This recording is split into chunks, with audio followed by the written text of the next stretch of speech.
Afternoon, coaches. Welcome back from break. I know we've been dealing with pretty much Snowmageddon and a lot of other things going on. Wanted to use this time to kind of update a handful of different pieces moving into the January portion of our season. So I'm going to try and look at our remaining important dates coming up. There's some officials and rules updates, a quick recap on weigh-ins and competitions, and some stuff around making weight and our certification of that. So the last big important date for real is the last day to alpha. If for some reason you have someone still sitting out there on your team or you're trying to get, or they're getting healthy, make sure that their alpha is done prior to January 31st. So some rule clarifications coming in from the officials. First up is the idea of locking hands, right? That in a given situation, there can only be one locking hands violation given. So short version of that, the idea of locking, unlocking, relocking, and getting a second point for that really isn't something that can occur. Next is the idea of stalling. Again, stalling is always a point of emphasis for officials, but they're, really, again, pushing the idea that both contestants are equally responsible for initiating action. So keep that in mind, and that's what our officials are being kind of reminded again to be looking for. Boundary lines, right, for pins and near falls. Again, the big point of emphasis is that both knees for the offensive wrestler must be in bounds. Again, that's not on the mat or, touching surfaces or things like that. They're supposed to be in bounds. That idea of the cylinder, right, anywhere on or above within the boundary lines for the wrestling to continue. And again, that is also given that there is enough mat space outside of the boundary lines, or the official feels that it is safe enough. At any time, the official could stop edge of the mat wrestling for safety concerns. So special equipment that always comes up about this time of year, right? People wearing different things, or we see different things, or something we don't see a whole lot. Again, here's kind of the rule on it as it's kind of written.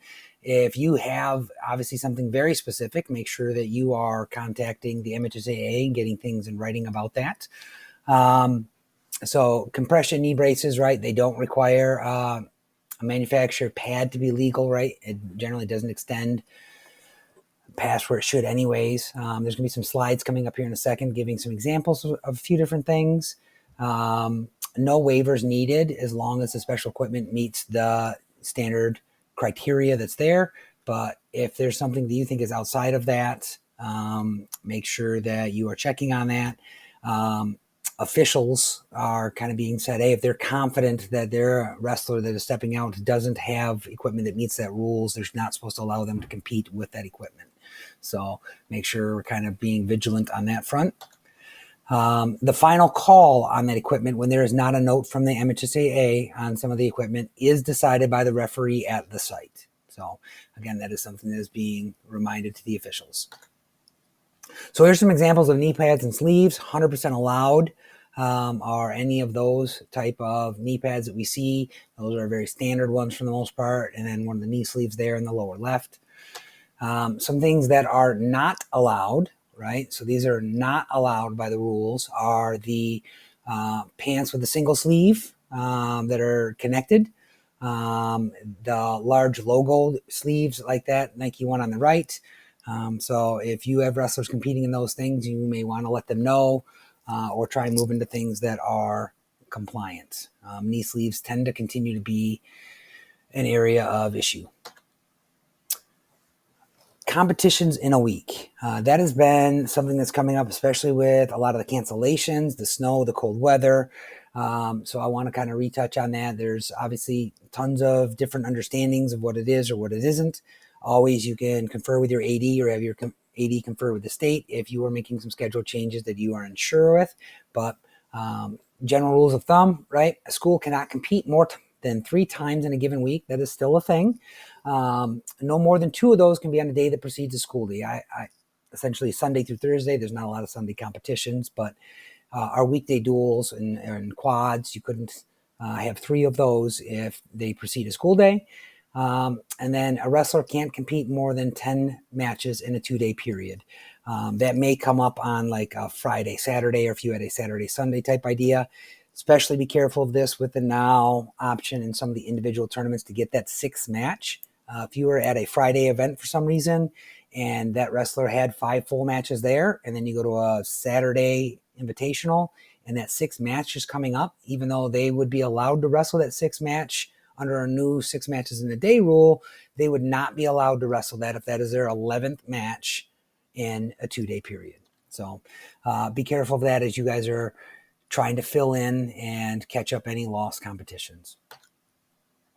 So again, the idea of making your certification weight or our cert weight, we know we have our 2-pound allowance now for any weight class that a wrestler has already made the scratch weight for that. Remember, you must make that scratch weight at least one time prior to earning the 2-pound growth allowance. So it's not like every weight bumps up 2 pounds starting January 1. It's every weight that a wrestler's already made that scratch weight. So if you had somebody who wanted to go 138 and they've not made it yet, they still need to make that one time prior to earning their 2-pound growth allowance. Snow days, or if there's another reason for a 1-pound allowance being given, that is something that is there for only weights that they have already previously made scratch weight for. So again, if you are trying to go 138 and your wrestler's trying to make scratch weight, you get a snow day or another school does, and you hear that there's a 1 pound, that wrestler would still have to make flat 138 if they want to use that as a certification weight. If they weigh in at 139 and have never weighed in at 138 before, not only have they not made the certification weight, they also cannot wrestle that weight at the duel the next day because they've not made that weight before. So that's another kind of weird one that comes up every now and then. But to get a pound allowance or a 2-pound allowance on anything, a certification weight for that weight class should have already been achieved. Again, if you have questions or things coming out, like reach out to reps, reach out to members as needed. You've got our entire exec board team and our regional reps that can all kind of help as you are looking at different pieces. So these are all great resources to connect with. I hope everybody's healthy, staying warm. Good luck with any scheduling stuff if that's coming up for people, and look forward to seeing everybody as we are preparing to make postseason runs.